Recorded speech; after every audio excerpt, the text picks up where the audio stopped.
Africa में बहुत से ऐसे लोग, बहुत सी मिनिस्ट्रीज थी जो बहुत से चीज़ों को ऐसे ही करते थे जो रॉन्ग थी, और कोई उनके खिलाफ बोलता नहीं था। क्योंकि जब आप लोगों के खिलाफ बोलने लगते हैं, आपके खिलाफ साजिशें होनी शुरू होती, फिर लोग बोलते चलो छोड़ो जी, चुप करो। लेकिन मैंने बताया था ना, मुझे अपनी परवाह है, ना सेवकाई की, ना लोगों की। आपको क्या लगता है? लोगों को लगता है कि शायद एक दूसरे पे अटैक इसलिए कर रहे हैं कि लोग जो है ना दूसरे के कम हो जाएं। मैं आपको एक बात बताना चाहता हूं, वो बंदा जो गलतियां जाहिर कर रहा है और वो बंदा जिसकी गलतियां जाहिर हो रही हैं, दोनों की कलीसिया में कोई कमी नहीं होगी। आप देख लेना, बड़की कलीसियां बढ़ेंगी, गलती करने वाले की भी बढ़ेंगी, आप देख लेना। क्योंकि कलीसिया की गिनती, चिन्ह और चमत्कार, मिरेकल्स इस बात का सबूत नहीं है कि हम वचन पे चल रहे हैं। वचन एक अलग इशू है। कितने मेरी बात को समझ रहे हैं? किसी व्यक्ति पे अटैक इसलिए किया जाता है कि उसकी कलीसिया को कम कर दो, उसकी बरकत को कम कर दो, लेकिन किसी की कलीसिया कम नहीं होगी, आप देख लेना। बल्कि कलीसियाएं 2024 में दुगनी तिगनी बढ़ जाएंगी।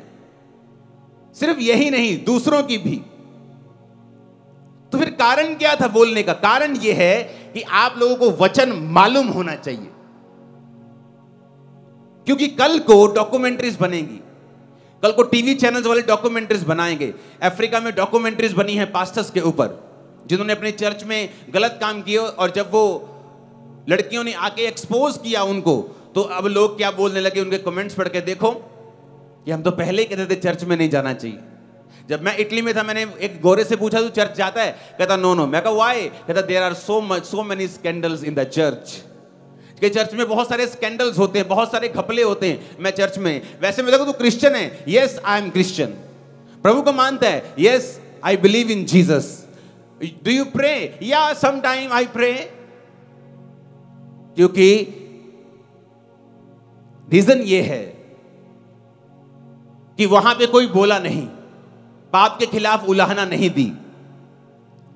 लेकिन आज जब वो डॉक्यूमेंट्रीज बन रही हैं और लोग सामने आ रहे हैं, एक बड़ा धमाल मचा हुआ है और लोग परमेश्वर के नाम की निंदा कर रहे हैं। जिस तरह वचन में लिखा है, तुम्हारे चरित्र के कारण सत्य के मार्ग की निंदा की जाएगी।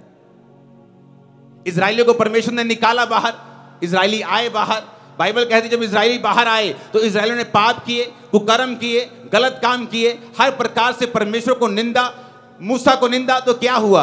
इजराइली पहुंचे नहीं, सिर्फ 2 लोग वहां पहुंचे। और जानते मिस्रियों ने क्या कहा? ओ देख लो इन्होंने, परमेश्वर इनको ले तो गया था पर इनको आगे नहीं लेके जा पाया। गलत वादे, झूठे वादे लेके इनको गया था कि मैं तुम्हें कनान देश दूंगा, लेकिन कर नहीं पाया। लेकिन रीजन क्या था? सत्य के मार्ग की निंदा इसलिए हुई क्योंकि लोग वचन पे नहीं खड़े रहे, लोगों ने व्यभिचार किया, लोगों ने परमेश्वर के लोगों को लूटा। इस तरह से निंदा की गई परमेश्वर के नाम की।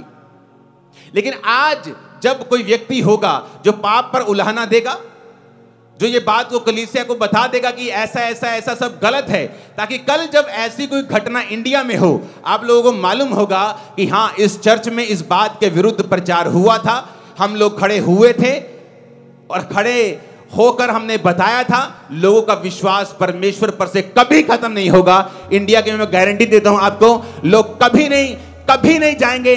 चाहे कहूंगा कि वो चर्च में नहीं गए, क्योंकि उनको एक डॉक्यूमेंट्री देखने को मिल रही है जहां पर एक पास्टर ने गलत काम किए हैं। इंडिया में ऐसा नहीं होगा, आपकी वजह से, इस चर्च की वजह से। आमीन। मेरे को